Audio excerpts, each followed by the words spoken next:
Non profit organisation के अंदर हमने लास्ट वीडियोस में रिसिप्ट एंड पेमेंट अकाउंट को पढ़ा था।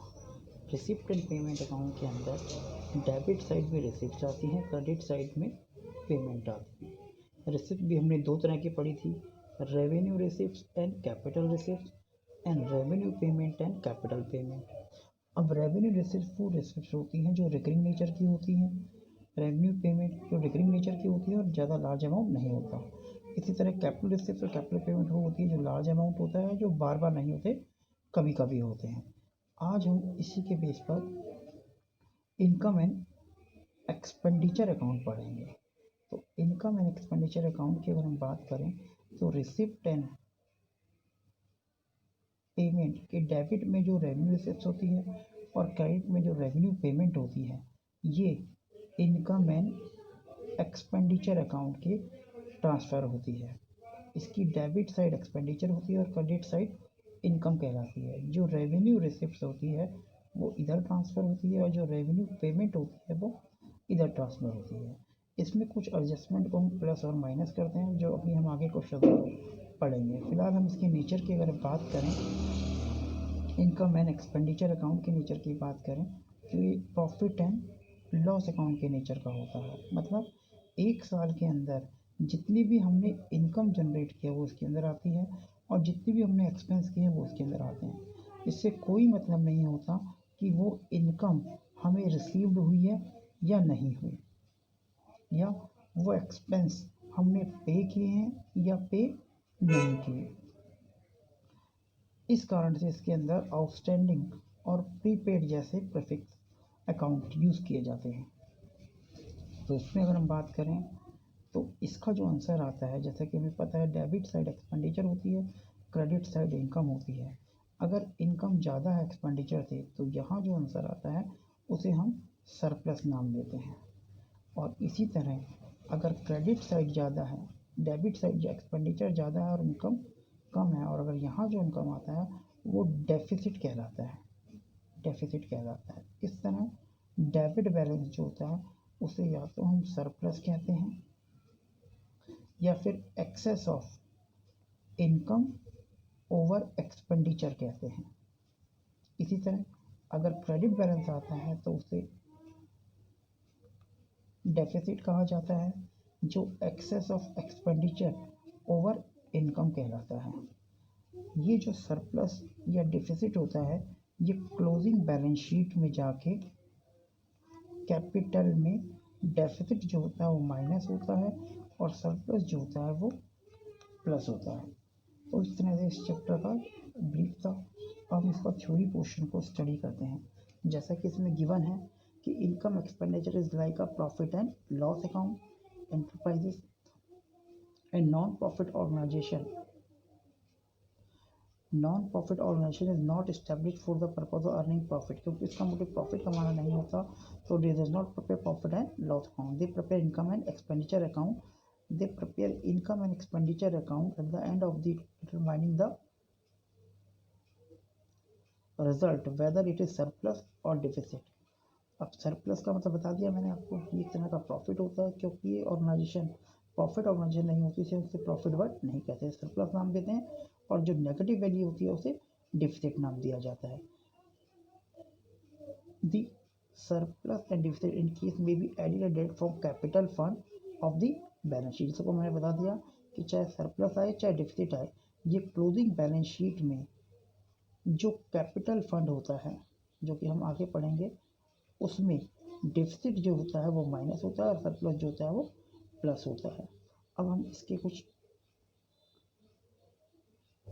एडजस्टमेंट की बात करते हैं।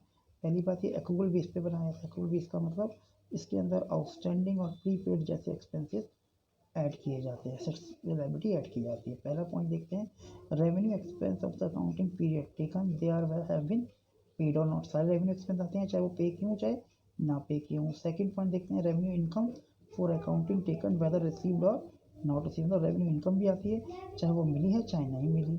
नॉन कैश एक्सपेंसेस इसके अंदर आते हैं, जैसे डेप्रिसिएशन वगैरह हो गया। फिर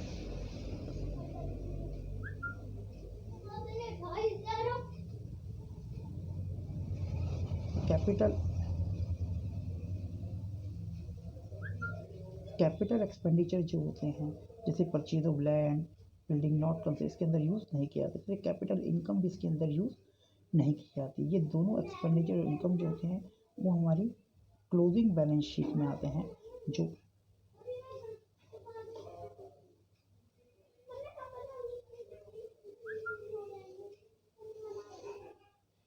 अगर हम इसके फीचर की बात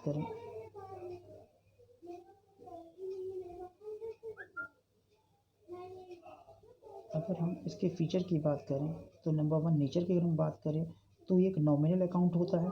इसकी डेबिट साइड एक्सपेंडिचर होती है, जैसे हम पहले बता चुके हैं, और लॉस और क्रेडिट साइड इनकम और गेन होती है।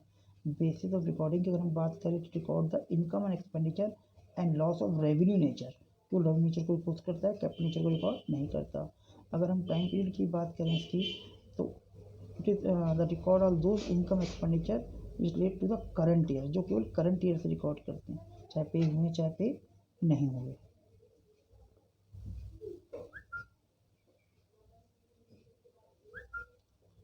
ओपनिंग और क्लोजिंग बैलेंस की अगर हम इसकी बात करें, ओपनिंग और क्लोजिंग बैलेंस की अगर हम इसकी बात करें तो इसका कोई ओपनिंग क्लोजिंग बैलेंस नहीं होता। एडजस्टमेंट की अगर हम बात करें तो this account is prepared based on the दस, तो ऑल द एडजस्टमेंट प्रीपेड, जैसे बताया था मैंने, outstanding income and provision for डेप्शन वगैरह सब इसके अंदर यूज़ किए जाते हैं।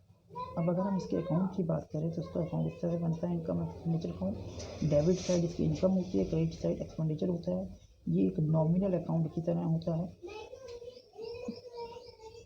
अब इसको और अगर हम डिटेल में पढ़ें तो देखते हैं कि डेबिट साइड में सारे रेवेन्यू एक्सपेंडिचर आते हैं, जो रेवेन्यू पेमेंट्स वगैरह होती हैं विद एडजस्टमेंट आती हैं।